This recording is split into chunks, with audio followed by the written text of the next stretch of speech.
They are watching in horror as their soldiers ravage a kindred country. They know in their hearts that Putin's case for attacking a fellow Slavic nation is fraudulent, a miasma of lies and fantasy. One architect of that onslaught, Yevgeny Prigozhin, demolished the whole charade in a single sentence when he said, and I quote, "The war was needed for Shoigu to receive a hero star. The oligarchic clan that rules Russia needed the war." He added, and I stress, these were his words, not mine, "The mentally ill scumbags decided, it's okay, we'll throw in a few thousand more Russian men as cannon fodder. They'll die under artillery fire, but we'll get what we want." A few hours after saying that, Prigozhin was marching on Moscow, leading a mutiny which exposed the inexorable decay of the unstable autocracy over which Putin presides. As they witnessed the venality, infighting, and sheer callous incompetence of their leaders, the human factor at its worst, many Russians are wrestling with the same dilemmas and the same tugs of conscience as their predecessors did in 1968. I invite them to do what others have already done this past 18 months and join hands with us. Our door is always open. We will handle their offers of help with the discretion and professionalism for which my service is famed. Their secrets will always be safe with us. And together we will work to bring the bloodshed to an end. Iran's decision to supply Russia with the suicide drones that mete out random destruction to Ukraine's cities has provoked internal quarrels at the highest level of the regime in Tehran. And so it should, because that decision was unconscionable. Iran seeks cash by selling arms to Russia to enable them to kill Ukrainian soldiers and civilians.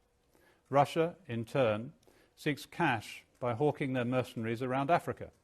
In some African nations, burdened by civil war, poverty, and a weak state, Russia has offered a 21st century version of a Faustian pact.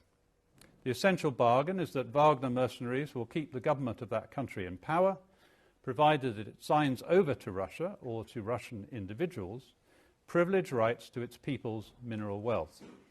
The leaders of the Central African Republic were the first to strike this deal, followed by the military regime in Mali.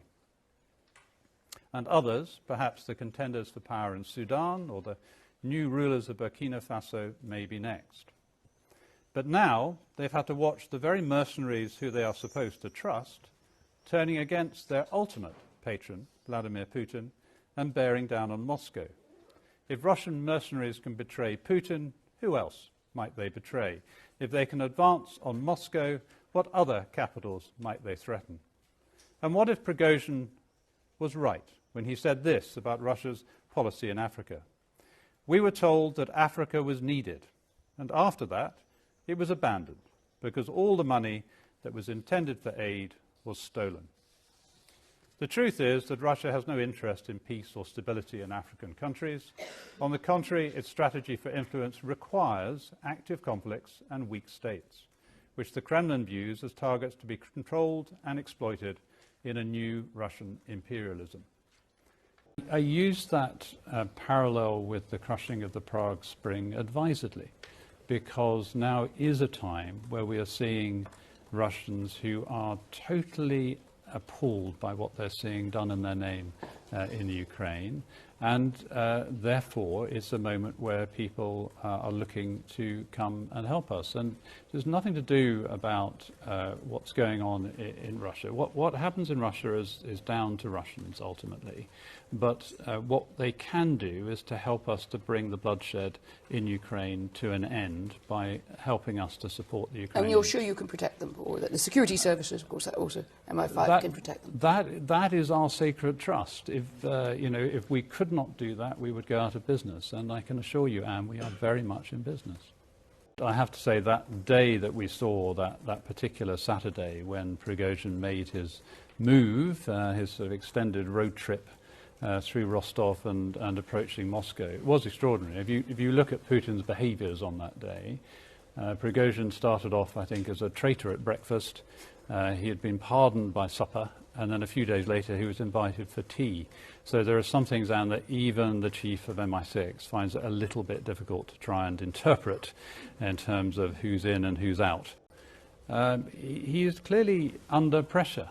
You don't have a group of mercenaries advance up the motorway towards Moscow and get to within 125 kilometres of Moscow unless you have not quite predicted that was going to happen. So I think he probably feels under some pressure. Prigozhin was his creature, utterly created by Putin, and yet he turned on him.